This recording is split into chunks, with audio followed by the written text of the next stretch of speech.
100% ശരിയായ എന്നുള്ള തോന്നലോടെയാണ് ഞാൻ നിങ്ങളുടെ മുന്നിൽ വന്നത്.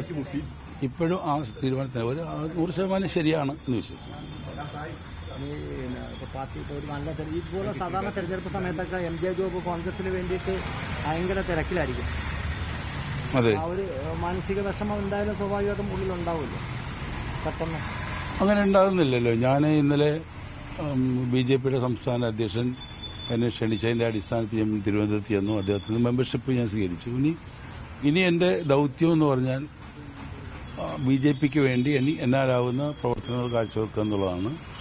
അത് ഞാൻ കോൺഗ്രസിന് വേണ്ടി പ്രവർത്തിച്ചതിനേക്കാൾ ശക്തമായി ഞാൻ BJPക്ക് വേണ്ടി സത്യസന്ധമായി പ്രവർത്തിക്കും. വർഗവഞ്ചകൻ എന്നാണ് ഷാനിമോൾ അല്പസമയം മുൻപ് പറഞ്ഞത്. ഷാനിമോൾ ഉസ്മാൻ ആര് വർഗവഞ്ചകനാരാ? എം ജെ ജോബിനെ കുറിച്ച് ചോദിച്ചപ്പോൾ വർഗവഞ്ചകന്റെ കാര്യങ്ങൾ KPCC തീരുമാനിക്കുന്നത്. അത് ഷാനിമോളുടെ ബന്ധുക്കൾ പോലും എന്നെ അടിച്ച് തോട്ടിലിട്ടപ്പം ഷാനിമോൾ രാഷ്ട്രീയത്തിൽ കൊണ്ടുവന്ന ആളെ ഞാനാണ്. അപ്പൊ അന്ന് തോന്നുന്നതായിരിക്കും. അന്ന് തോന്നിയോ?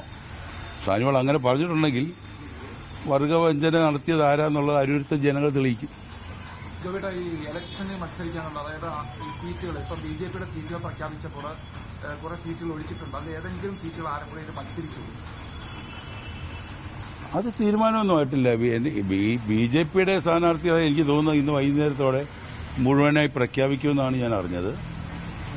പക്ഷേ തെരഞ്ഞെടുപ്പ് പ്രഖ്യാപിച്ച് 24 മണിക്കൂറിനകം സ്ഥാനാർത്ഥികളെ പ്രഖ്യാപിക്കുമെന്ന് പറഞ്ഞ എന്റെ പഴയ പ്രിയങ്കരായ നേതാക്കന്മാർക്ക് 2-3 ദിവസമായിട്ടും സ്ഥാനാർത്ഥികളുടെ ലിസ്റ്റ് ഒന്ന് ചർച്ച ചെയ്ത് പൂർത്തീകരിക്കാൻ പോലും പറ്റാത്ത അവസ്ഥയിലാണ് നിൽക്കുന്നത്.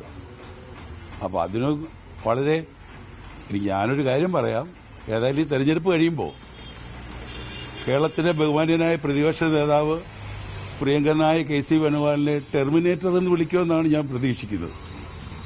അങ്ങനെയുള്ള ഒരു രാഷ്ട്രീയത്തിലേക്കാണ് ഇപ്പോൾ ഡൽഹിയിലേക്ക് നോക്കുമ്പോൾ എനിക്ക് അതാണ് തോന്നുന്നത്.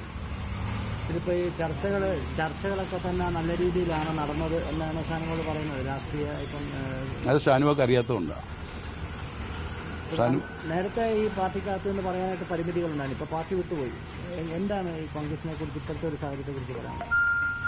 ഇപ്പോഴത്തെ ഒരു സാഹചര്യത്തെക്കുറിച്ച് ഞാൻ പറഞ്ഞത്, ഇപ്പോൾ കാര്യങ്ങൾ പോകുന്ന കാണുമ്പോൾ തെരഞ്ഞെടുപ്പ് കഴിയുമ്പോൾ പ്രതിപക്ഷ നേതാവ് പ്രിയപ്പെട്ട ശ്രീ KC വേണുഗോപാലിനെ ടെർമിനേറ്റർ എന്ന് വിളിക്കും എന്ന് ഞാൻ വിശ്വസിക്കുന്നു. തിരിച്ച് KC വേണുഗോപാൽ അദ്ദേഹത്തെ എന്ത് വിളിക്കുന്നു എന്നുള്ളത് ഞാൻ പിന്നീട് പറയാം.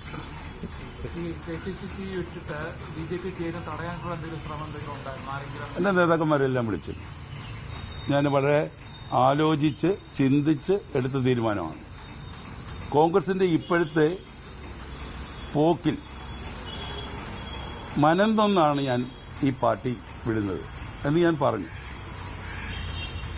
ശ്രീ K കരുണാകരനും ശ്രീ AK ആന്റണി, ശ്രീ ഉമ്മൻചാണ്ടിയും വയലാർ രവിയൊക്കെ നയിച്ച കേരളത്തിലെ കോൺഗ്രസിനെ ഇന്ന് ധിക്കാരവും ധാർഷ്ട്യവും അഹന്തയും അയാം ദി സ്റ്റേറ്റ് എന്ന് പ്രഖ്യാപിച്ചെടുക്കുന്ന നേതാക്കന്മാരുടെ ഇടയിലാണ് നമ്മൾ പ്രവർത്തിക്കുന്നത്. അപ്പോൾ അത് വളരെ വേദനാജനകമാണ്. ആ പാർട്ടി വളരെ ദയനീയമായൊരു സ്ഥിതിയിലേക്ക് പോയിക്കൊണ്ടിരിക്കുകയാണ് കേരളത്തിൽ. ഇവരുടെയൊക്കെ ശരീരഭാഷ സൂക്ഷ്മങ്ങൾ പരിശോധിച്ചാൽ നിങ്ങൾക്ക് മനസ്സിലാവും. I bill order U obey എന്ന് പറഞ്ഞ് അയാം ദി സ്റ്റേറ്റ് എന്ന് പ്രഖ്യാപിക്കുന്ന നേതൃത്വമാണ് ഇന്ന് കോൺഗ്രസിൽ കേരളത്തിലുള്ളത്. അതിൽ ശക്തമായ പ്രതിഷേധം എനിക്കുണ്ട്. അതുകൊണ്ട് തന്നെ ഈ പാർട്ടിയിൽ തുടരണ്ട എന്ന് തീരുമാനിച്ചതിന്റെ അടിസ്ഥാനത്തിലാണ് സത്യസന്ധമായി ഇന്ന് കേരളത്തിൽ 10 വർഷമായി അധികാരത്തിലിരിക്കുന്ന പിണറായി വിജയൻ ഗവൺമെന്റിനെതിരായിട്ട് ശക്തമായ പോരാട്ടം സത്യസന്ധമായി നടത്തുന്ന BJPയിൽ ചേർന്ന് പ്രവർത്തിക്കണമെന്ന് ഞാൻ തീരുമാനിച്ചു. എന്റെ ജന്മം മുഴുവൻ BJPയുടെ താമര കേരളത്തിൽ വിരിയരുതെന്ന് ആഗ്രഹിച്ചുകൊണ്ട് ഇത്രയും കാലം പ്രവർത്തിച്ച ഞാനാണ്. പക്ഷേ ആ BJP കാണിക്കുന്ന സത്യസന്ധതയുടെ 10-1 പോലും ഒരു പ്രതിപക്ഷത്തെ നയിക്കുന്ന കോൺഗ്രസിന് കാണിക്കാൻ കഴിയുന്നില്ല. ദുഃഖകരമായ ഒരു സാഹചര്യം ഈ നാട്ടിൽ നിലനിൽക്കുന്നു. അതിന്റെ ഏറ്റവും വലിയ തെളിവാണ് നമ്മുടെ പ്രിയങ്കരനായ എത്രയും ബഹുമാന്യനായ G സുധാകരൻ അദ്ദേഹത്തെ ചുമക്കേണ്ട ഗതികേട് ആലപ്പുഴയിലെ ജനങ്ങൾക്ക്, അമ്പലപ്പുഴയിലെ ജനങ്ങൾക്ക് ഉണ്ടായിരിക്കുന്നു.